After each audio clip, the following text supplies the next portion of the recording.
বিগত দিন থেকেই দেখে আসছি বিশ্ববিদ্যালয়ের সূচনা লগ্ন থেকেই আমরা দেখে আসছি যে এখানে কোনো এক শিক্ষার্থীদের জন্য কোনো একটা কাজ সরকার প্রশাসন কেউই ইচ্ছে করে নাই। প্রত্যেকটা কাজ জগন্নাথ বিশ্ববিদ্যালয়ের প্রত্যেকটা ইট ওইখানে দাঁড়াইছে শিক্ষার্থীদের আন্দোলনের ফলে তাদের রক্তের উপর দিয়ে।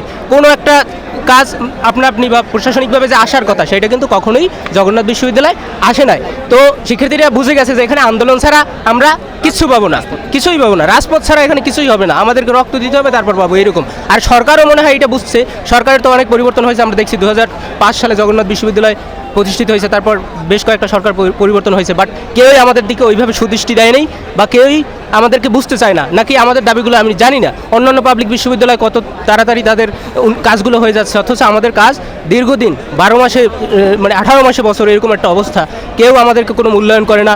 বা আমরা যে বুঝতে পারছি, ওই যে ছোটোবেলায় আমরা একটা কথা জানতাম বা গ্রাম বাংলায় প্রচলিত ছিল যে কোনো একটা ব্রিজ অথবা সেতু তৈরি করতে হলে সেখানে মাথা দিতে হবে। তো আমার মনে হয় যে আমরা জগন্নাথ বিশ্ববিদ্যালয়ের ক্ষেত্রেও এই কথাটা প্রচলিত অথবা দেখা যায় কুসংস্কার হলেও যে আমরা কোনো একটা কাজ করতে চাইলে সেখানে হয় আমাদের রক্ত দিয়ে তারপর সেই কাজটা করতে হবে। তো যখনই জগন্নাথ বিশ্ববিদ্যালয়ের প্রসঙ্গ আসে তখনই এখানে আমাদেরকে রক্ত দিয়ে আন্দোলন করে তারপর এই কাজগুলো করতে হয়।